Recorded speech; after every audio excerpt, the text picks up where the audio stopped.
నమస్తే, నేను Kavitha. Welcome to I dream.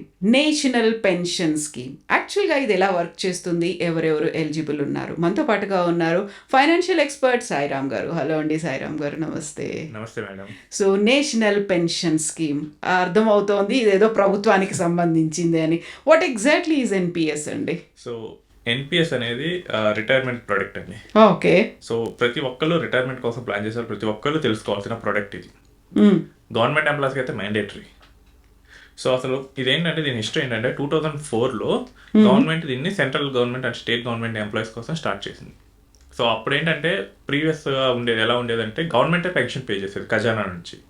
అదేమవుతుందంటే పోను భారం అవుతుంది వాళ్ళకి.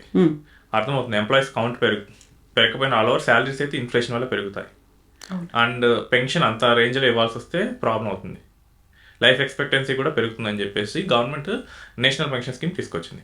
ఇదేంటంటే ఎంప్లాయీస్ వాళ్ళ శాలరీలోంచి బేసిక్ శాలరీలోంచి ఒక 10% ఇస్తుంటారు.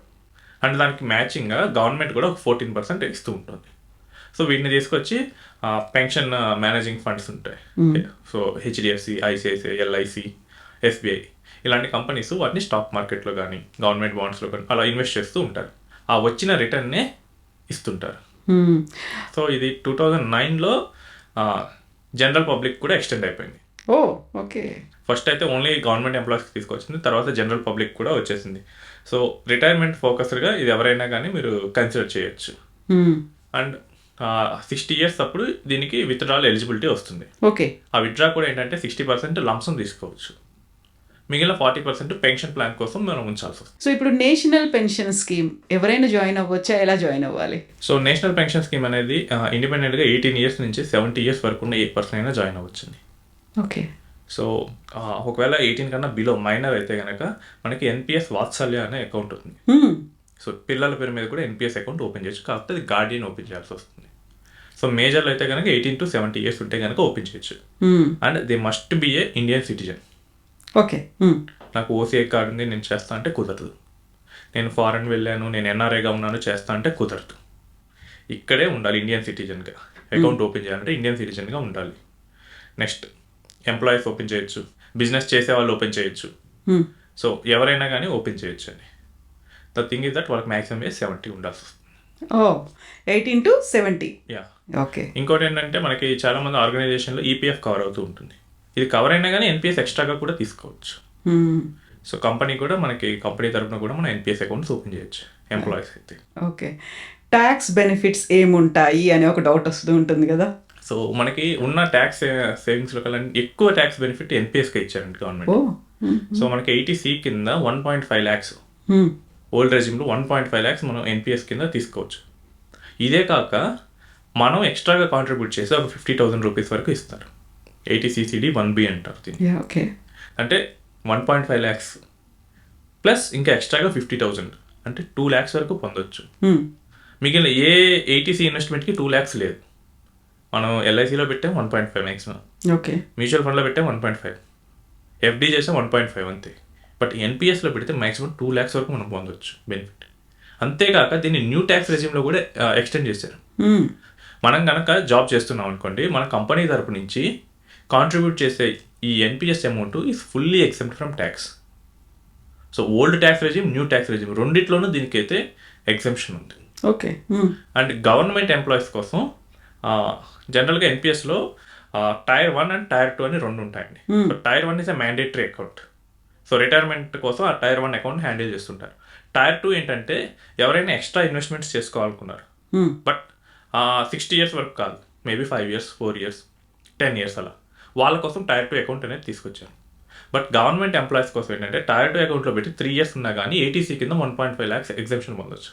బట్ ఇది ఓన్లీ గవర్నమెంట్ ఎంప్లాయీస్కి మాత్రమే. నార్మల్ పబ్లిక్ అయితే అది లేదు. అండ్ ఎన్పిఎస్ నుంచి వచ్చే మెచ్యూరిటీ అమౌంట్ ఉంటుంది కదా. సో నేను 60 years వచ్చాను, నాకు ఎన్పిఎస్లో ఒక 2 crores వచ్చాయి. That is fully exempt from tax.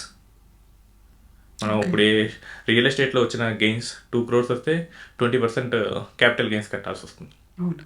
Mutual funds కూడా అంతే, 12.5%, స్టాక్స్ కూడా అంతే. బట్ ఎన్పిఎస్లో మాత్రం మీకు ఆ వచ్చిన అమౌంట్ అనేది కంప్లీట్లీ ఎగ్జెంప్ట్ ఫ్రమ్ ట్యాక్స్. ఇప్పుడు టైర్ 1, టైర్ 2 అకౌంట్స్ అంటే ఏంటి? యాక్చువల్గా ఎన్పిఎస్లోనే ఈ 2 రకాల అకౌంట్లు ఉంటాయి. యా, మనకేంటంటే ఎన్పిఎస్లో ఓపెన్ చేసినప్పుడు అండి ఫస్ట్ టైర్ 1 అకౌంట్ అనేది ఇస్తుంటారు. సో ఇదేంటంటే 60 years వరకు విత్డ్రా చేయడానికి వీలు లేని అకౌంట్. ఓ, కంపల్సరీ ఉండాలి. ఒక్కసారి పొరపాటున ఓపెన్ చేసామంటే టైర్ 1లో మనీ వెళ్తే 60 years వరకు ఉండాల్సిందే. మధ్యలో నాకు ఏ రీజన్ పెట్టి విత్డ్రా చేస్తానా కానీ వాళ్ళు చాలా స్ట్రింజెంట్గా చూస్తారు. ఓకే. మాక్సిమం అలౌడ్ విత్డ్రాల్ అంటే 25% ఆఫ్ ది బ్యాలెన్స్ అండి. అది కూడా చాలా లెంతీ డాక్యుమెంటేషన్ కంప్లీట్ చేయాలి. Okay. So tier 1 account 60 years వరకు పెడతారు ఆ పర్సన్కి 60 years వచ్చే వరకు. టైర్ 2 అకౌంట్ అంటే ఏంటంటే ఇది వాలంటరీ కాంట్రిబ్యూషన్ అంటాం. ఓకే. సో ఎవరైతే నాకు ఎన్పిఎస్లో ఇంకా ఎక్స్ట్రా బెనిఫిట్ వస్తుంది, నాకు ఈ బయట మార్కెట్స్తో నాకు వాలటిలిటీ ఎక్కువ ఉంది, నేను పెట్టలేను, సో ఎన్పిఎస్లో నేను పెడతాను ఎందుకంటే ఇది గవర్నమెంట్ ఆథరైజ్డ్ కాబట్టి, రిలయబుల్ అని. యా, అలాంటి వాళ్ళు స్టాక్ మార్కెట్లు కానీ గవర్నమెంట్ బాండ్స్లో కానీ ఇలాంటి వాటిలో ఇన్వెస్ట్ చేయాలనుకున్న వాళ్ళు ఈ ఎన్పిఎస్ ద్వారా చేయొచ్చు. సో ఇక్కడ అడ్వాంటేజ్ ఏంటంటే బయట మ్యూచువల్ ఫండ్ ద్వారా కానీ బయట ఓన్గా యూలిప్ పాలసీ ద్వారా కానీ చేస్తే కనుక ఎక్కువ ఫీజు పే చేయాల్సి వస్తుంది. అదే ఎన్పిఎస్లో అయితే కనుక 0.2% అవుతుంది ఫీజు. సో దానికోసం కూడా మనం టైర్ 2 అకౌంట్లో చేసుకోవచ్చు. ఏంటంటే వాలంటరీ అకౌంట్ కింద ఉంటుంది, మనకి నచ్చినప్పుడు పెడతాం, మనకి ఇష్టం వచ్చినప్పుడు తీసుకోవచ్చు. ఓకే. సో దానికి రిస్ట్రిక్షన్ ఏముండదు, మీరు 60 years ఉండాలి, ఇంత పెట్టాలి, ఈ రిస్ట్రిక్షన్ ఏముండదు. మినిమం 25% అనేది కూడా ఉండదు. అదేముండదు. టైర్ 1 అకౌంట్లో చాలా రిస్ట్రిక్షన్స్ ఉంటాయి. ఓకే. సో ఎలాంటి అసెట్ క్లాసెస్లో ఎన్పిఎస్ ఇన్వెస్ట్ చేస్తుంది? సో ఎన్పిఎస్ మన మనీని మెయిన్గా 4 types ఆఫ్ అసెట్స్లో ఇన్వెస్ట్ చేస్తుందండి. సో ఫస్ట్ వచ్చేసరికి ఈక్విటీ. సో దాన్ని ఎన్పిఎస్ అకౌంట్ లాగిన్ అయి చూస్తే దాన్ని ఈ కేటగిరీతో చూపిస్తారు. ఓకే. నెక్స్ట్ వచ్చేసరికి కార్పొరేట్ బాండ్స్. మనకి రిలయన్స్ ఉంది, రిలయన్స్కి మనీ కావాల్సి వచ్చింది, ఒక బాండ్ ఇష్యూ చేస్తుంది కార్పొరేట్ బాండ్స్. సో వాళ్ళు ఏం చెప్తారంటే మేము ఒక 30 years ఒక 1000 crores కావాలంటారు. ఈ ఎన్పిఎస్ ట్రస్ట్ కింద ఈ పెన్షన్ మేనేజింగ్ ఫండ్స్ ఉంటే అవి కొనేస్తాయి. సో వాళ్ళకి ఇంట్రెస్ట్ పే చేస్తారు. సో వీటిని కార్పొరేట్ బాండ్స్ అంటారు. నెక్స్ట్ గవర్నమెంట్ బాండ్స్, ప్రభుత్వమే బాండ్స్ రిలీజ్ చేస్తుంది, state government and central government. Next వచ్చేసరికి ఆల్టర్నేటివ్ ఇన్వెస్ట్మెంట్స్, రియల్ ఎస్టేట్ కానీ గోల్డ్ కానీ సిల్వర్ కానీ ఇలాంటివన్నీ ఆల్టర్నేటివ్ అసెట్స్ కింద వస్తాయి. సో ఈ 4 ఎన్పిఎస్ కింద ఇన్వెస్ట్ చేయొచ్చు. అండ్ ఎన్పిఎస్లో 2 రకాలుగా ఇన్వెస్ట్ చేయొచ్చండి, auto and active. NPS account open చేసేటప్పుడు మనకు ఆటో మోడ్లో కావాలా యాక్టివ్ మోడ్లో కావాలని అడుగుతుంది. ఆటో మోడ్ అంటే కనుక మనకు 3 choices ఇస్తారు. మీరు అగ్రెసివ్ ఇన్వెస్టరా, కన్జర్వేటివ్ ఇన్వెస్టరా, లేకపోతే మీడియం రిస్క్ తీసుకుంటారు, మోడరేట్. సో మీరు ఏదైతే టిక్ చేస్తారో మీ ఏజ్కి తగ్గట్టుగా ఈ 3టికి ప్రీ డిఫైన్డ్గా వాల్యూస్ ఇస్తారు. నేను కన్జర్వేటివ్ ఇన్వెస్టర్, నా ఏజ్ 50. సో నా మ్యాక్సిమం ఈక్విటీ అలొకేషన్ అనేది 25% ఉంటుంది. ఓకే. ఎందుకంటే ఈక్విటీలో కనుక ఎక్కువ వెళ్తే కనుక మనకి ఎన్పిఎస్ బ్యాలెన్స్ ఫ్లక్చుయేషన్స్ కుదురవుతుంది. సో అందుకనే ఏజ్ బట్టి మనం తీసుకున్న చాయిస్ బట్టి అవి వాల్యూస్ మారుతుంటాయి. ఇంకోటి ఏంటంటే యాక్టివ్ చాయిస్. యాక్టివ్ చాయిస్ అంటే ఏంటంటే నేను డిఫైన్ చేస్తాను ఎన్పిఎస్ ట్రస్ట్కి. సో ఎంత ఈక్విటీ ఉండాలి, ఎంత కార్పొరేట్ బాండ్స్ ఉండాలి, ఎంత గవర్నమెంట్ బాండ్స్ ఉండాలి. ఇప్పుడు నేను రిస్క్ తీసుకోగలను, సో నేను 75% పెట్టేస్తాను.